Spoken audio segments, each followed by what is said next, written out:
very dear Sarah, the indications are very strong that we shall move in a few days, perhaps tomorrow.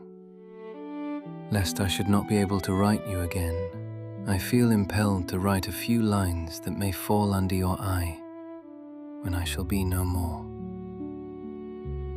Our movement may be one of a few days' duration and full of pleasure, and it may be one of severe conflict and death to me. Not my will, but thine, O God, be done. If it is necessary that I should fall on the battlefield for my country, I am ready. I have no misgivings about, or lack of confidence in, the cause in which I am engaged, and my courage does not halt or falter.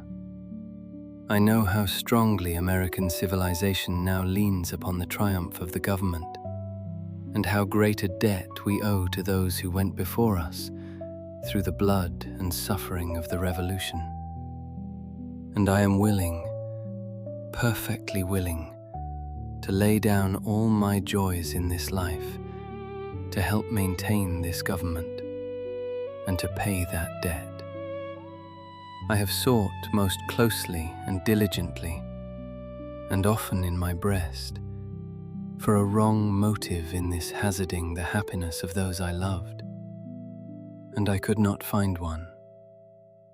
A pure love of my country and of the principles I have often advocated before the people, and the name of honor that I love more than I fear death, have called upon me, and I have obeyed. Sarah, my love for you is deathless. It seems to bind me with mighty cables that nothing but omnipotence can break. And yet, my love of country comes over me like a strong wind and bears me irresistibly on, with all those chains, to the battlefield.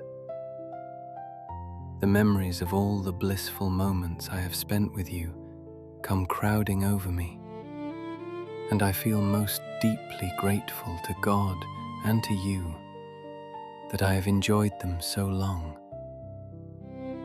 And how hard it is for me to give them up and burn to ashes the hopes of future years, when, God willing, we might still have lived and loved together and seen our boys grow up to honorable manhood around us.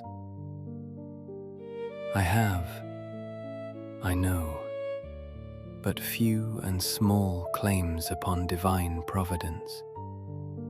But something whispers to me, perhaps it is the wafted prayer of my little Edgar, that I shall return to my loved ones unharmed.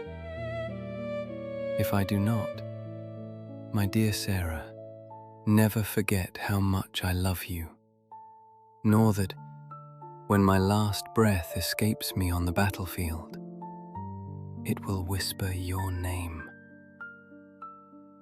Forgive my many faults and the many pains I have caused you. How thoughtless, how foolish I have oftentimes been. How gladly would I wash out with my tears every little spot upon your happiness, and struggle with all the misfortune of this world to shield you and my children from harm. But I cannot. I must watch you from the spirit land and hover near you, while you buffet the storms with your precious little freight, and wait with sad patience till we meet to part no more. But, oh Sarah, if the dead can come back to this earth and flit unseen around those they loved, I shall always be near you, in the gladdest days and in the darkest nights, amidst your happiest scenes, in your gloomiest hours, always, always. And if there be a soft breeze upon your cheek, it shall be my breath, As the cool air fans your throbbing temples, it shall be my spirit passing by.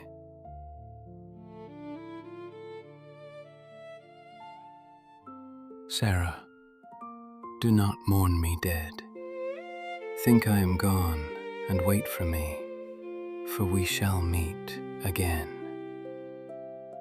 As for my little boys, they will grow as I have done, and never know a father's love and care.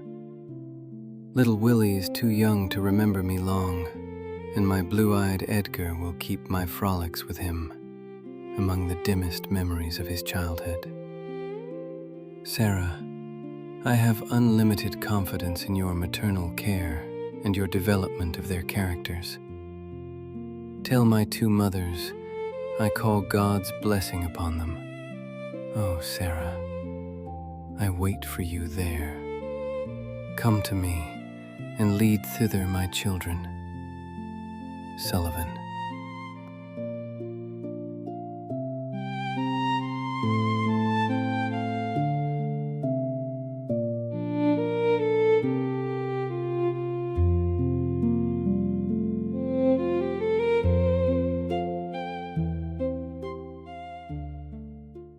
On the morning of July the 14th, 1861, a man sat down at a small table in a military camp outside Washington, D.C. His name was Sullivan Ballou. He was 32 years old, a lawyer, a former speaker of the Rhode Island House of Representatives, a husband, a father.